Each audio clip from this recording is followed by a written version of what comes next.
Je peux vous dire que je n'ai pas cessé de prier pour votre Église et pour vos anciens en particulier, et je suis si reconnaissant de voir ce que Dieu continue de faire.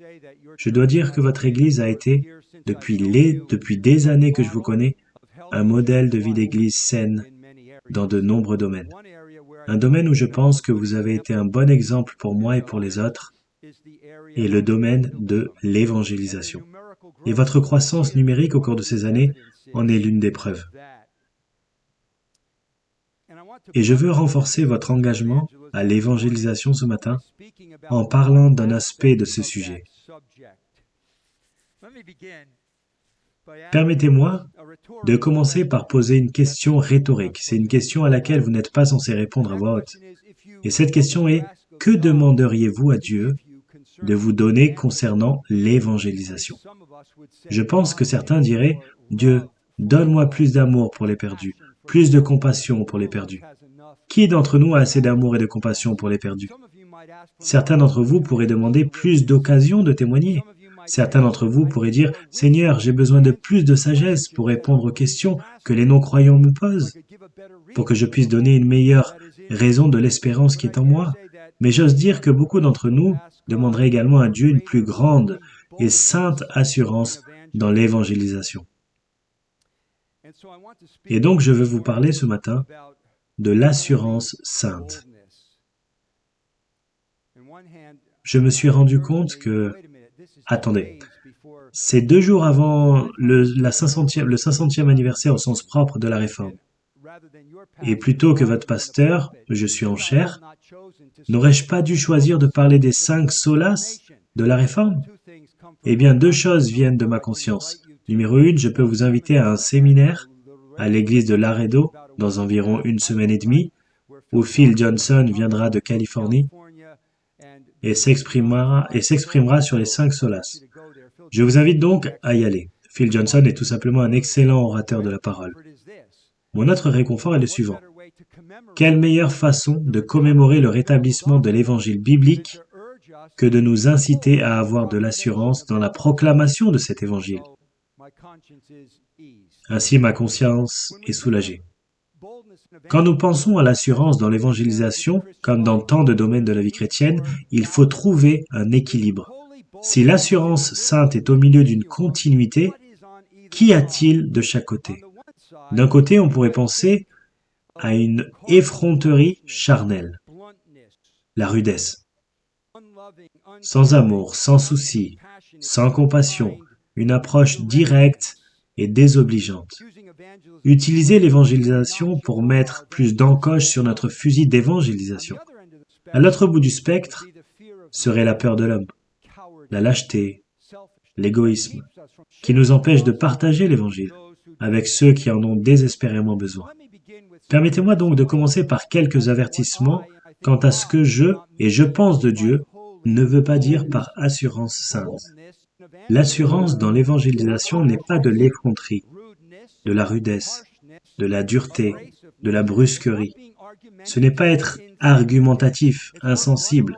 Il ne s'agit pas de heurter la sensibilité des gens, il ne s'agit pas d'être le proverbial taureau dans le magasin de porcelaine. Paul dit dans 2 Timothée 2,24, « Le serviteur du Seigneur ne doit pas être querelleur, mais aimable envers tous, avec douceur, en reprenant ceux qui sont dans l'opposition. » Notre Seigneur Jésus a dit, « Venez à moi et apprenez de moi, car je suis doux et humble de cœur. » Et il est dit prophétiquement à propos de notre Seigneur Jésus, « Il ne se disputera pas et ne criera pas, et personne n'entendra sa voix dans les rues. Un roseau abîmé, il ne cassera pas, et une mèche fumante, il ne l'éteindra pas. » Pour le dire crûment, Jésus n'est pas venu comme une grande gueule agressive et odieuse. Il n'est pas venu en tant que rabatteur bruyant. Donc par assurance, nous ne voulons pas dire ces choses. Nous ne voulons pas non plus dire que l'assurance est la propriété de certaines personnes qui ont une certaine personnalité ou un certain tempérament. Ceux qui sont peut-être de type A, ou sont des personnalités plus agressives, ou ceux qui ont le don de la parole. Non. L'assurance peut caractériser chaque chrétien par la grâce de Dieu. Et en nous appelant à avoir une sainte assurance, je reconnais aussi que Dieu donne différents dons à son peuple. Pierre les résume en disant « les dons de service et les dons de communication ». Tout le monde n'a pas un don d'orateur. Je veux dire par là que les chrétiens ne sont pas tous appelés à annoncer l'Évangile dans les mêmes proportions. Si vous avez un don d'orateur, vous allez faire plus de discours que ceux qui ont un don de service. Mais rappelez-vous ce que Jésus dit dans Matthieu 5,16, « Que votre lumière brille ainsi devant les hommes, afin qu'ils voient vos bonnes œuvres et glorifient votre Père qui est dans les cieux. » Même si vous n'avez pas un don d'orateur particulier, si Dieu doit être glorifié par vos bonnes œuvres, vous devez en quelque sorte vous identifier verbalement à Jésus. Comment vont-ils savoir à qui donner le crédit? Vous ne voulez pas que les gens repartent en disant « Oh, les gens ne sont pas si mauvais après tout. » Si, ils le sont. Et la seule raison pour laquelle je suis bon et différent, c'est à cause de ce que Christ a fait. Ainsi, tout le monde est appelé à annoncer l'Évangile à un certain degré. Vous êtes avec moi sur ce point? Alors, qu'est-ce que l'assurance? Je vais vous donner une définition dans une minute. Mais mon étude est basée en grande partie sur le mot grec pour assurance dans le Nouveau Testament. C'est le mot parésia. Et il vient littéralement d'une combinaison de deux mots, tout et discours, parler de tout. Et le lexique dirait que l'assurance, c'est le franc-parler, la franchise, la simplicité du discours, ne cachant rien, ne passant rien, une confiance libre et sans crainte, un courage joyeux. C'est un discours. Avant de commencer à vous donner quelques clés sur l'assurance dans l'évangélisation, laissez-moi tenter une définition. L'assurance sainte dans l'évangélisation est la vertu chrétienne d'être capable de parler de Dieu et de son évangile avec une transparence franche et sans honte, sans être gêné par la peur de l'homme ou par ce que les autres vont penser. L'assurance de la parole est cohérente avec une variété de personnalités, de dons et d'appels, et compatible avec la discrétion, la sensibilité et la gentillesse. J'ai le privilège d'avoir dans ma vie, comme peut-être vous avez dans la vôtre, certains individus qui sont des exemples pour moi quand il s'agit d'assurance dans l'évangélisation. Des hommes que je peux imiter, car ils imitent mieux Christ que moi. L'un d'eux est un vieux ex-amish de 85 ans. A quitté les Amish en 1965. Je lui dis « Vous êtes de la classe de 65 ?» Et cet homme, âgé de 85 ans, aiguisé comme une lame, je suis une étude biblique avec lui tous les samedis matins. Il a toujours ses poches remplies de tracts. Il témoigne librement. C'est juste merveilleux à voir. L'autre est un de mes chers amis et est âgé d'environ 70 ans que je rencontre régulièrement, qui pendant plus de 40 ans a fait du ministère dans les prisons. C'était un jeune homme en colère, incarcéré pour vol à main armée à plusieurs reprises. Et je crois vraiment qu'il y aura au paradis des centaines, voire des milliers d'hommes qui lui seront redevables d'avoir partagé l'Évangile avec eux en prison. Je suis reconnaissant pour ces hommes. Ce frère dit qu'il a un don d'ouvre-boîte spirituel. C'est merveilleux de le voir tourner la conversation de manière très amicale vers les choses de l'Évangile. Et j'ai beaucoup appris de lui. Laissez-moi vous donner 8 clés pour avoir de l'assurance dans l'évangélisation. Quand j'ai prêché ce sermon il y a quelques années, j'avais 7 clés. J'en ai ajouté une et j'espère que j'aurai le temps d'apporter cette 8e. Quelle est la première clé de la sainte assurance dans l'évangélisation? Je dis que c'est la conversion. Regardez avec moi Éphésiens 3. Et d'ailleurs, frères et sœurs, je fais toujours des prédications d'actualité quand je suis ici. Je peux prêcher de manière exposée. Je le fais, mais vous avez droit à des sermons d'actualité quand je suis là. Éphésiens 3. Et Paul parle ici du mystère. Verset 4. En les lisant, vous pouvez vous représenter l'intelligence que j'ai du mystère de Christ. Verset 9. Et de mettre en lumière quelle est la dispensation du mystère caché de tout temps en Dieu qui a créé toutes choses. Maintenant, le mystère porte sur ce qui auparavant n'était pas révélé clairement, mais qui est maintenant révélé par les apôtres. Dans ce contexte, c'est le fait que les Juifs et les gentils sont sur un pied d'égalité dans le corps de Christ. Mais ce que je cherche et trouve dans les versets 11 et 12, selon le dessein éternel qu'il a mis à exécution par Jésus-Christ notre Seigneur, en qui, voici ce que je cherche, en qui nous avons, par la foi en lui, la liberté de nous approcher de Dieu avec confiance, assurance, voilà notre mot assurance, En Jésus-Christ, nous avons l'assurance et l'accès avec confiance. Maintenant, vous demandez un accès confiant à quoi ou à qui? Regardez le chapitre 2, versets 17 à 18. Il, Christ, est venu annoncer la paix à vous qui étiez loin et la paix à ceux qui étaient près. Car par lui, nous avons les uns et les autres accès auprès du Père dans un même esprit. Nous avons un accès avec assurance au Père, par Jésus-Christ. Et mes amis, ce que je vous dis, c'est que l'assurance devant les hommes ne commence pas là. Cela commence par une assurance verticale avec Dieu, par Jésus-Christ. Et si vous avez regardé Hébreux 4, versets 14 à 16, vous verriez que Jésus, notre grand sacrificateur, nous donne un accès avec assurance et confiant au trône de la grâce de Dieu. C'est là où l'assurance commence. L'assurance devant Dieu. Et n'est-ce pas une chose étonnante que nous puissions avoir de l'assurance devant Dieu? C'est une chose étonnante que nous puissions même nous approcher du Dieu saint.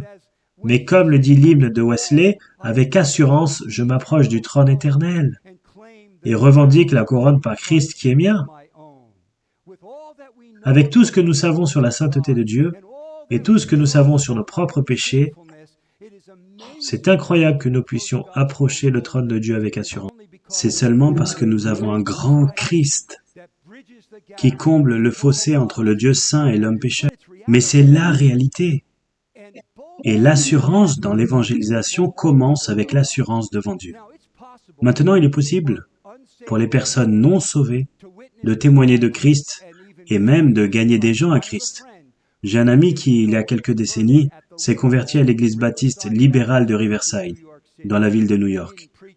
Ils n'ont pas prêché l'évangile, mais d'une manière ou d'une autre, quelque chose a été dit et mon ami a dit « J'étais cloué sur le banc » et il s'est converti.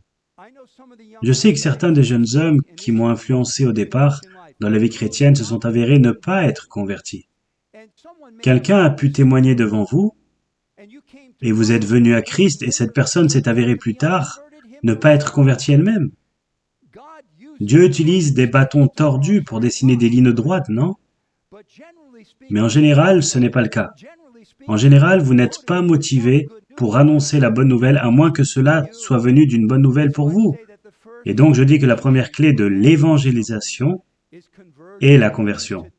Vous devez goûter et voir que le Seigneur est bon et qu'il est un sauveur, avant que vous ne soyez généralement enclin à sortir et à répandre cette bonne nouvelle.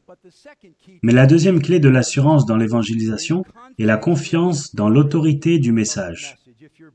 Si vos Bibles sont ouvertes à Éphésiens 3, passez à Éphésiens 6, versets 19 à 20.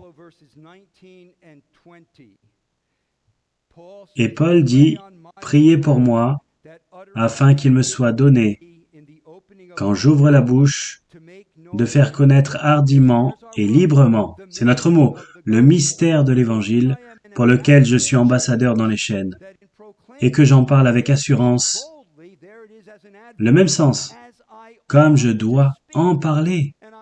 Et je retiens cette petite phrase, comme je dois en parler. Priez pour que je prêche avec audace, comme je devrais le faire. C'est une petite particule grecque de nécessité. C'est le même mot utilisé quand Jésus dit « je dois passer par la Samarie ». Il est nécessaire que je passe par la Samarie, où il a converti cette femme samaritaine. C'est le mot utilisé dans 1 Timothée chapitre 3, un conducteur doit être. Eh bien, priez pour que j'ai de l'assurance comme je devrais en avoir. Maintenant, vous dites, pourquoi Paul doit parler de l'Évangile avec assurance? Pourquoi l'Évangile exige-t-il l'assurance dans la proclamation? Eh bien, je vous soumets que c'est à cause de la manière dont Paul décrit l'Évangile dans Romains 1, verset 1, comme l'Évangile de Dieu.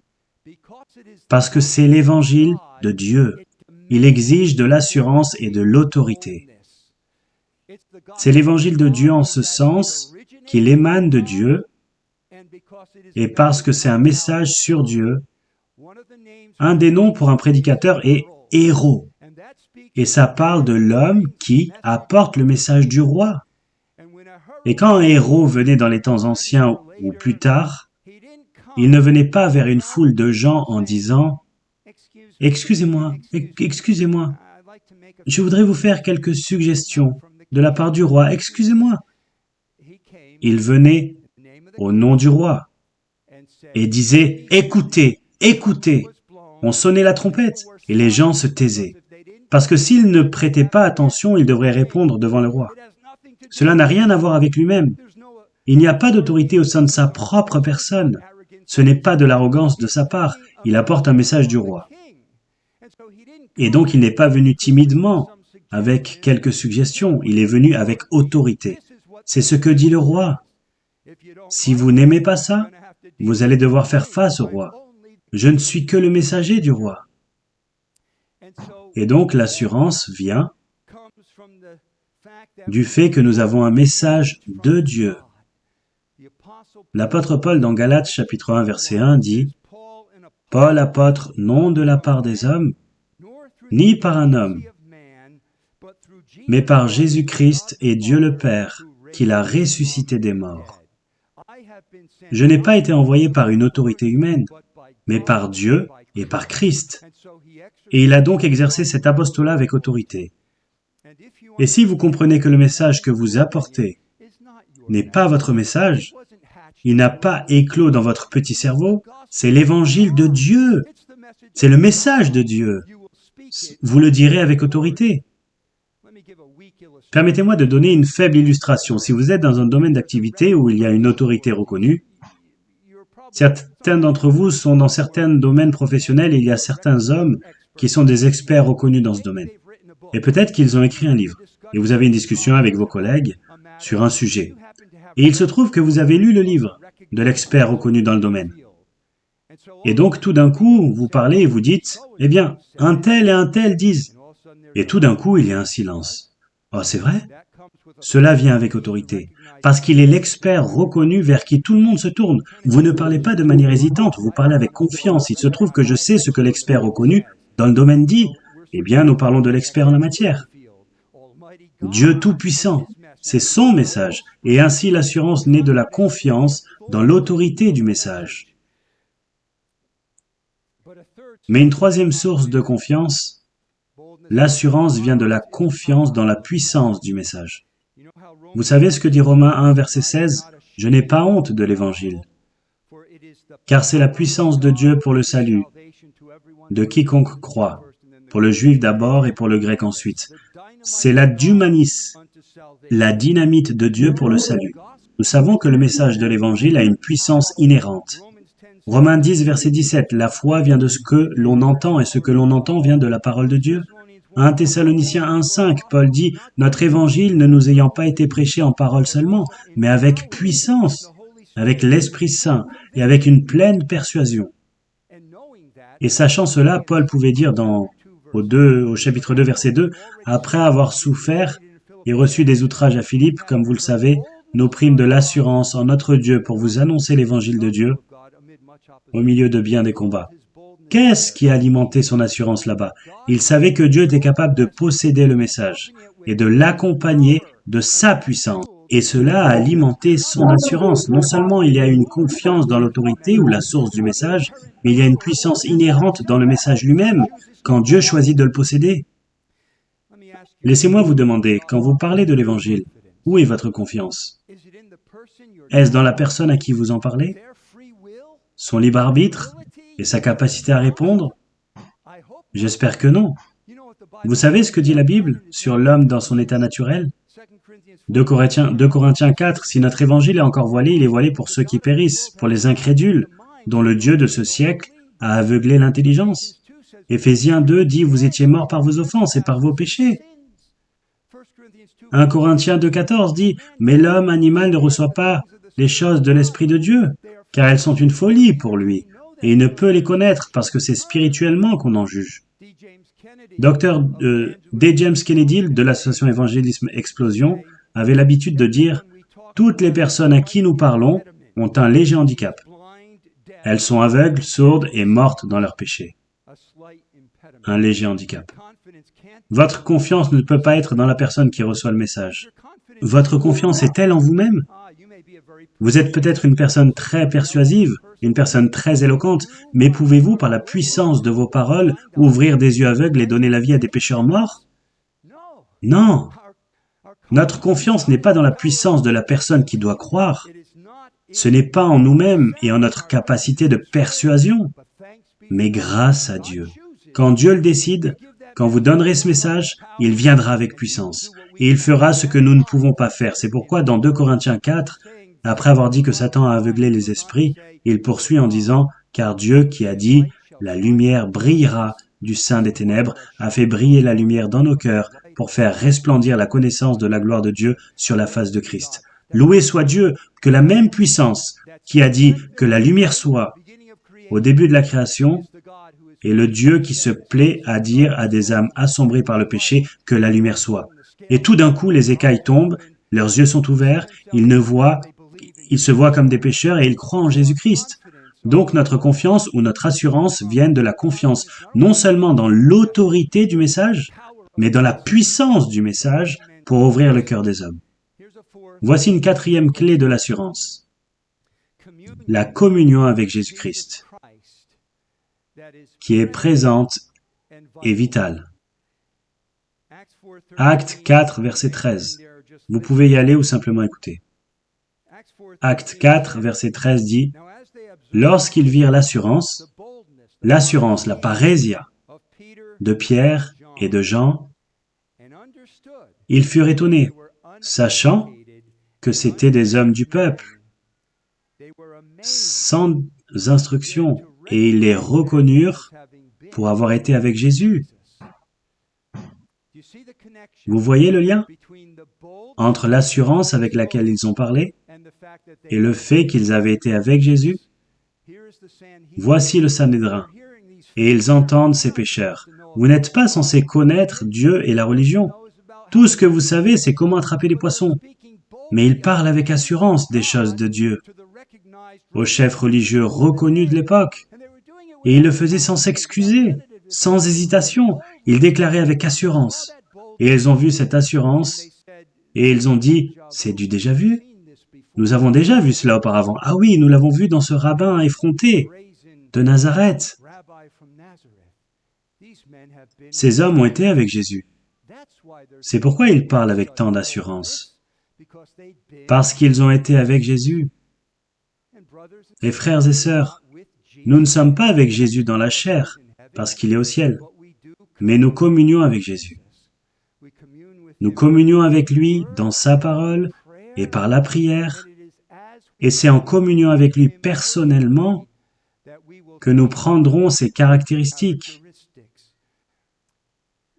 Jésus a choisi des hommes pour être avec lui. Et un disciple, il a dit, quand il sera complètement formé, sera comme son maître. Et comme nous sommes formés par Jésus, en communion avec lui, dans sa parole et dans la prière, quelque chose de Jésus déteint sur nous. Et rappelez-vous ce qui est dit de Jésus à la fin du sermon sur la montagne. Il a parlé comme quelqu'un qui avait l'autorité, et non comme leur scribe.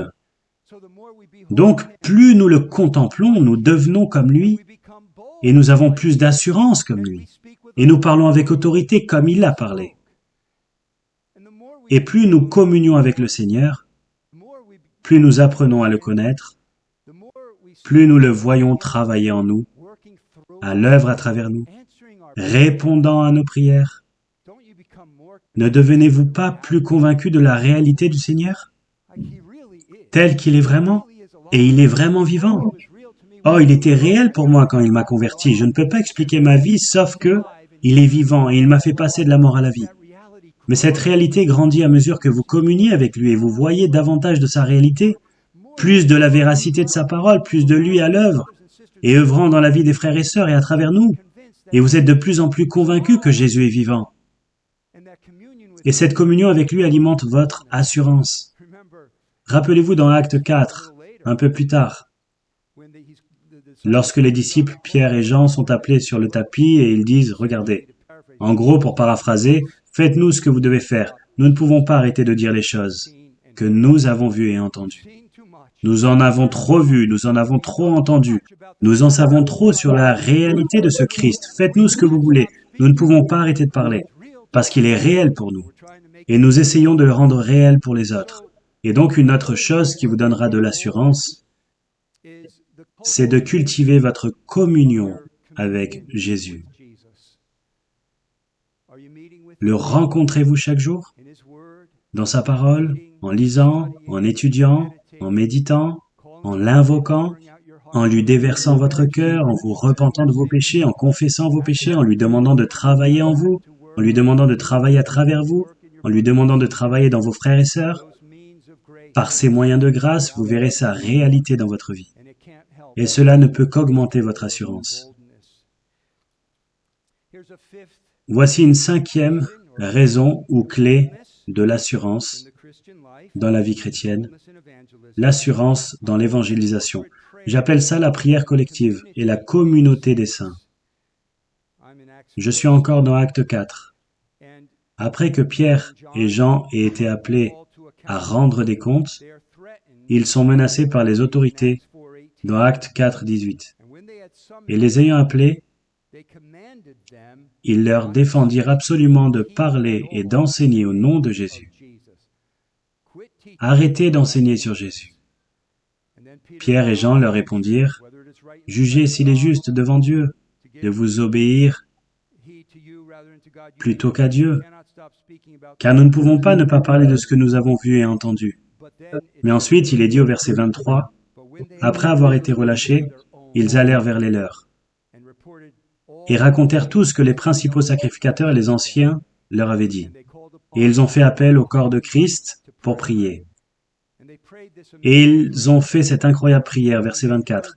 Lorsqu'ils l'eurent entendu, ils élevèrent à Dieu la voix tous ensemble et dirent, « Seigneur, toi qui as fait le ciel, la terre, la mer et tout ce qui s'y trouve. » En gros, ils faisaient pression sur les autorités.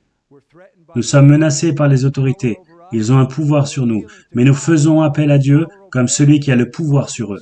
Dieu, tu es le Dieu souverain, tu as le cœur du roi dans tes mains. Ils se sont réfugiés dans l'autorité supérieure plutôt que dans les autorités qu'ils menaçaient. Ils ont également pris comme base de leur prière le dessein de Dieu. Verset 28. « Tu as oint ton saint serviteur Jésus pour faire tout ce que ta main et ton conseil avaient arrêté d'avance, en faisant appel à la puissance de Dieu, en faisant appel au dessein de Dieu. Nous réalisons ton objectif en prêchant Jésus-Christ. » Et remarquez ce pourquoi ils prient au verset 29. « Et maintenant, Seigneur, vois leurs menaces, et donne à tes serviteurs d'annoncer ta parole avec une pleine assurance. » L'assurance, parésia. Ils n'ont même pas prié pour la sécurité. Ils ont prié pour une plus grande assurance. Nous connaissons souvent l'efficacité d'une prière par la façon dont il y est répondu. Comment cela a-t-il été enregistré au paradis? Verset 30. En étendant ta main pour qu'il se fasse des miracles et des prodiges par le nom de ton saint serviteur Jésus. Quand ils eurent prié, le lieu où ils étaient assemblés trembla. Ils furent tous remplis du Saint-Esprit et ils annonçaient la parole de Dieu avec assurance. Dieu a été satisfait de cette prière. Il l'a honorée, il leur donna la chose qu'ils demandaient, l'assurance. Et ils ont commencé à parler de la parole de Dieu avec assurance. Maintenant, qu'apprenons-nous de ce passage? Tout d'abord, si nous avons besoin d'assurance, et nous en avons besoin, demandons à Dieu. Vous n'en n'avez pas parce que vous ne demandez pas. Dieu, j'ai besoin de plus de courage, j'ai besoin de plus d'assurance. Demandez à Dieu. C'est par là que nous commençons. Mais dans ce contexte, pas seulement demander à Dieu individuellement, mais demander à Dieu collectivement. Demandez à Dieu dans l'église assemblée. Dieu est satisfait lorsque nous le prions, de concert les uns avec les autres. Et le verset 32 dit, « La multitude de ceux qui avaient cru n'était qu'un cœur et qu'une âme. Nul ne disait que ses biens lui appartenaient en propre, mais tout était commun entre eux. » La prière pour l'assurance que Dieu a honorée était une prière faite de concert avec le corps de Christ. Mais c'était un corps de Christ qui était dans l'unité. Ils étaient ensemble en communauté. Ils étaient d'un seul cœur et d'une seule âme, et ils partageaient les uns avec les autres. Ils n'étaient pas divisés, ils n'étaient pas factieux.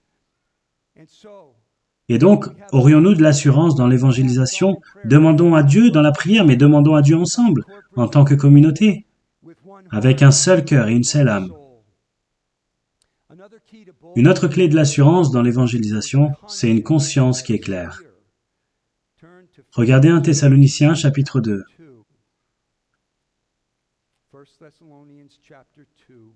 1 Thessaloniciens chapitre 2. Et suivez-moi pendant que je lis les premiers versets de ce chapitre. Paul dit, « Vous savez vous-même, frères, que notre arrivée chez vous n'a pas été sans résultat. Après avoir souffert et reçu des outrages à Philippe, comme vous le savez, nous prîmes de l'assurance en notre Dieu.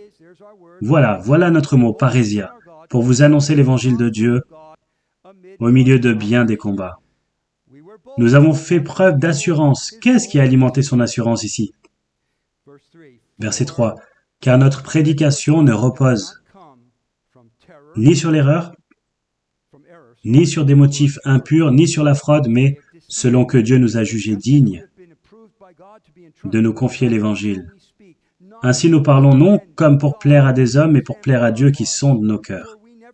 Jamais en effet nous n'avons usé de paroles flatteuses, comme vous le savez. Jamais nous n'avons eu la cupidité pour mobile, Dieu en est témoin.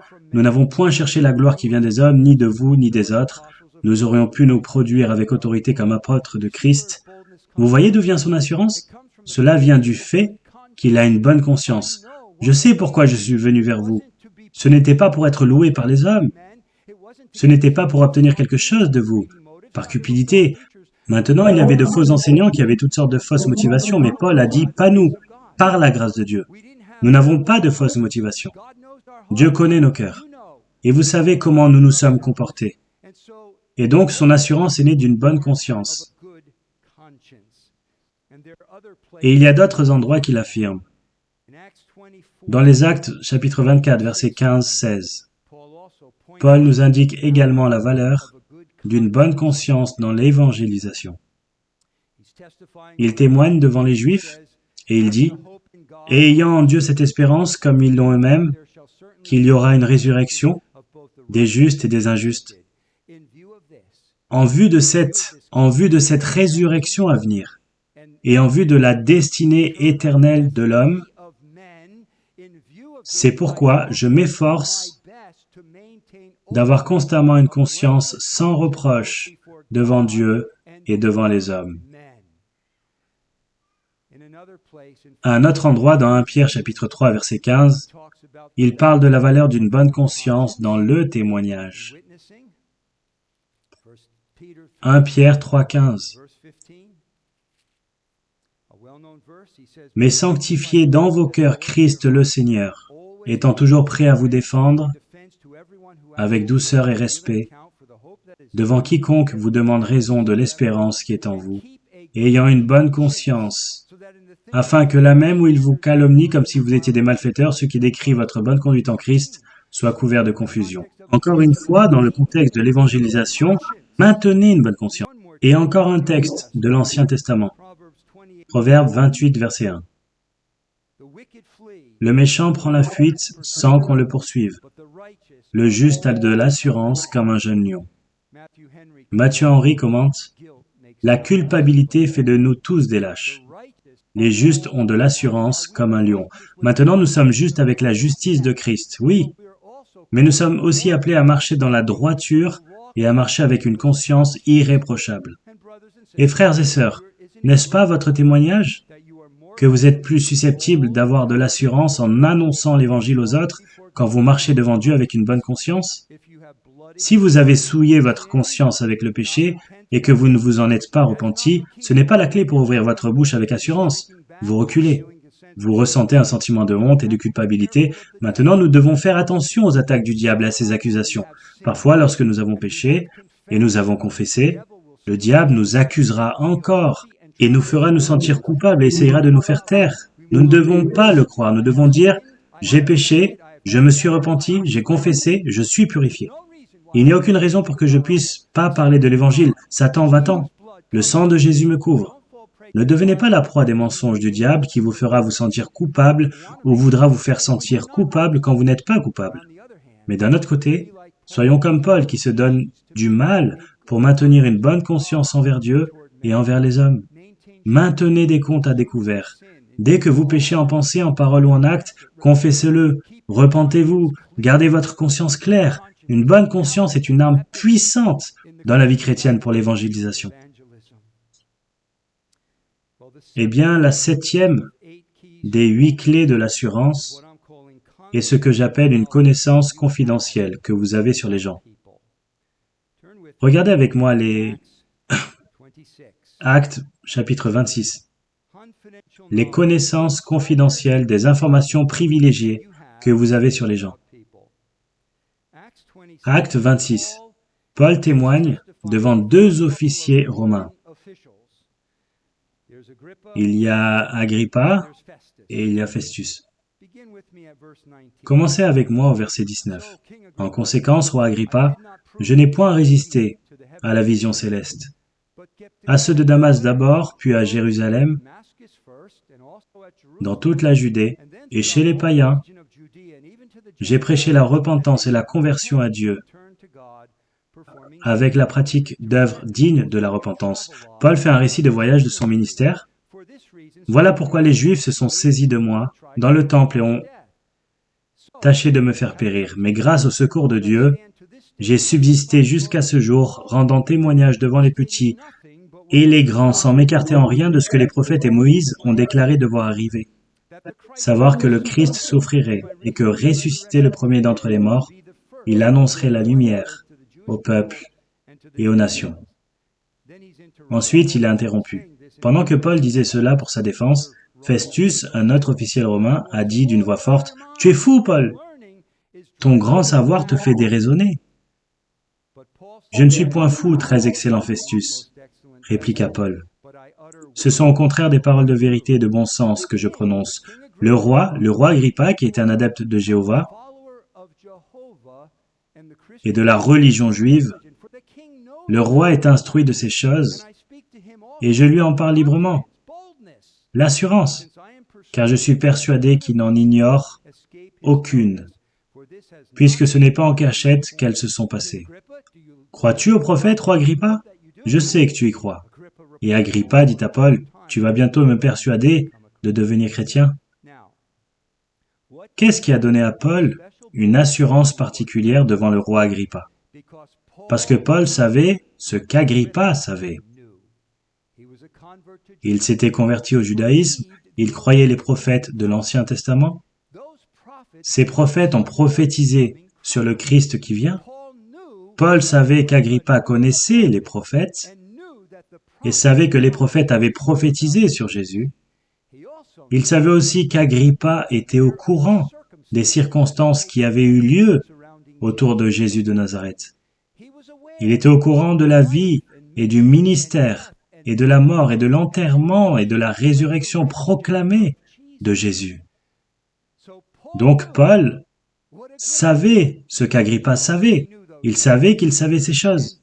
Et en se basant sur cette connaissance, il a osé dire à Agrippa, « Crois-tu les prophètes? Je sais que oui. » Et Agrippa en a été affecté, presque persuadé d'être un chrétien. En quoi cela nous concerne-t-il? Comment cela va-t-il alimenter notre assurance? De cette manière. Quand vous parlez à un non-croyant, vous savez ce qu'il ou elle sait, qu'il soit prêt à le reconnaître ou non. Que savent tous les non-croyants? Ils savent qu'il y a un Dieu. Romains 1, 21.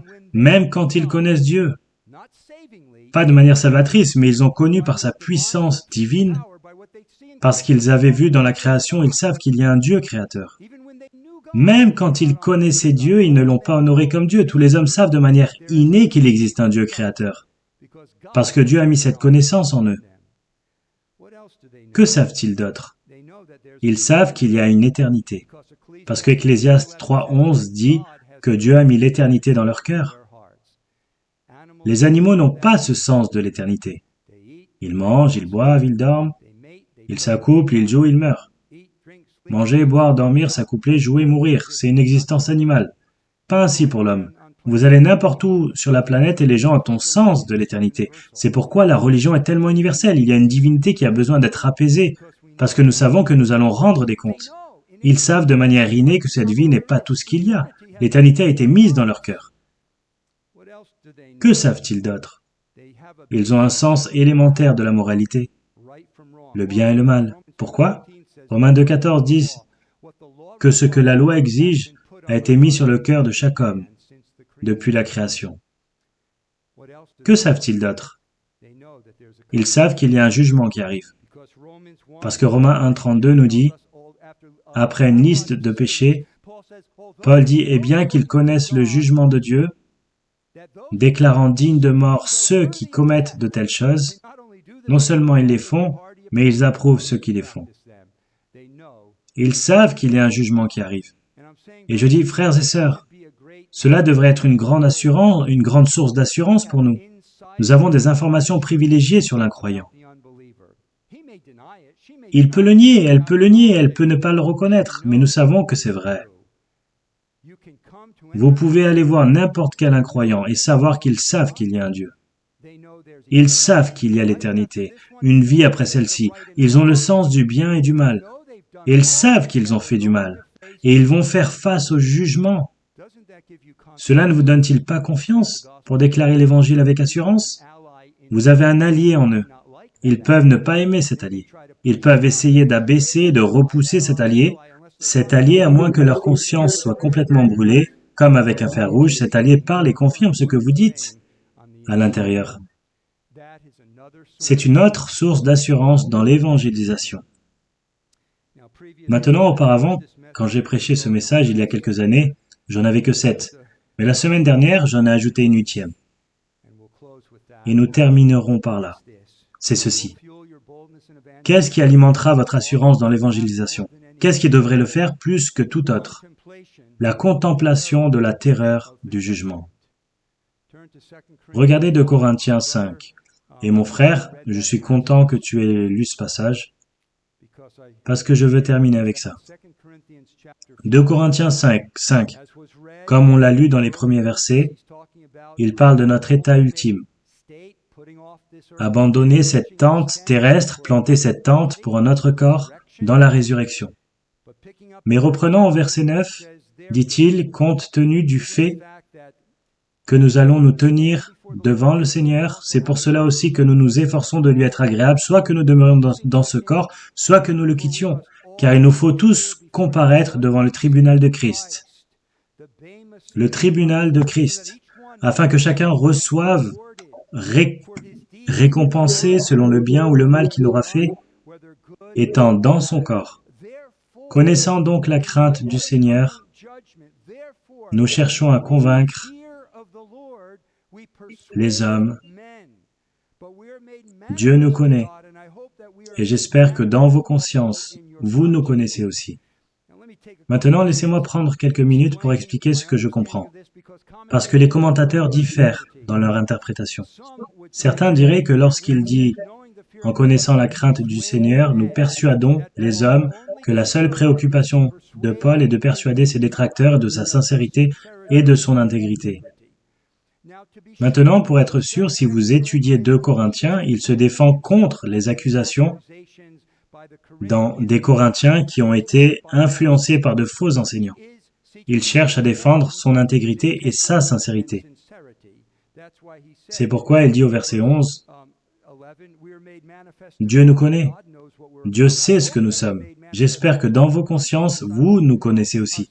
J'espère que vous connaissez notre sincérité. » Il se défend lui-même. Et il dit en gros que ma motivation n'est pas sournoise, rusée ou manipulatrice, comme les faux enseignants. Je travaille dans la crainte de Dieu. Mais quel est le ministère qu'il défend? Dans la crainte de Dieu, nous persuadons les hommes. Son ministère est un ministère de persuasion. Et quand vous suivez ce mot et son utilisation, vous trouvez cela dans Actes 18, 4. Actes chapitre 18, verset 4. Paul discourait dans la synagogue chaque sabbat, et il persuadait des Juifs et des Grecs. Les persuader de quoi? Que Jésus est le Christ et qu'ils doivent croire en lui. Et dans Actes 28, le dernier chapitre des Actes, et verset 23, Paul est détenu par les Romains. Il témoigne. Et il est dit, au verset 23, « Ils lui fixèrent un jour, et plusieurs vinrent le trouver dans son logis, les Juifs. Paul leur annonça le royaume de Dieu en rendant témoignage et en cherchant par la loi de Moïse et par les prophètes à les persuader en ce qui concerne Jésus. » L'entretien dura depuis le matin jusqu'au soir. Quand Paul est en train de persuader, il persuade les hommes de croire en Jésus. Son ministère, celui qu'il défend dans sa motivation, que sa motivation est la crainte de Dieu, est un ministère de la persuasion. Et donc il dit, connaissant la crainte du Seigneur, nous persuadons les hommes. Maintenant, une partie de cela serait, il va se tenir devant le tribunal de Christ. Et il a une révérence pour le Seigneur. Et il veut être capable de rendre un bon rapport. Il veut être fidèle à son ministère. Il veut que le Seigneur dise, c'est bien, bon et fidèle serviteur. Tu as rempli ta mission que je t'ai confiée, mais persuader les hommes ne fait-il pas partie de sa mission? De reconnaître que ce sera la crainte du Seigneur pour les non-croyants? Ce sera la terreur pour eux.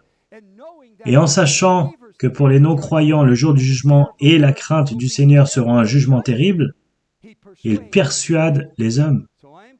Je suis donc convaincu que ce texte s'applique à l'évangélisation. Et ce que Paul était motivé pour persuader les hommes que Jésus est le Christ et qu'ils doivent croire en lui pour avoir la vie éternelle, parce qu'ils connaissaient l'horrible jugement qu'ils auraient à affronter à la fin. Et ainsi, je crois, frères et sœurs, que l'une des plus grandes motivations de notre assurance dans l'évangélisation est la contemplation de l'horrible destin que ceux-ci devront affronter. Certains des membres de notre propre famille, les proches, les amis, les collègues de travail, le destin qu'ils devront affronter en dehors de Jésus-Christ. Ils iront dans un lieu de pleurs et de grincement de dents, et ils iront dans un lieu de ténèbres extrêmes, séparés de la présence du Seigneur, un lieu où ils seront tourmentés, dans le corps et l'âme, jour et nuit, un endroit dont ils ne seront jamais libérés. Et moi, en commençant par moi-même, nous devons tous réfléchir plus souvent aux horreurs de l'enfer et aux tourments de l'enfer, et le fait que certains de nos proches y vont. Pas dans un sens morbide, mais dans un sens réaliste. L'enfer est réel. Personne n'a enseigné davantage sur l'enfer que le Seigneur Jésus-Christ, aimant, compatissant et plein de grâce. C'est réel. Et c'est sans fin. Et nous n'allons pas arriver à la fin et Dieu dit, je ne faisais que plaisanter, tu sais que je voulais juste te faire peur, juste une petite tactique pour faire peur. Non, ce que Dieu dit, il le pense. Et l'enfer est réel.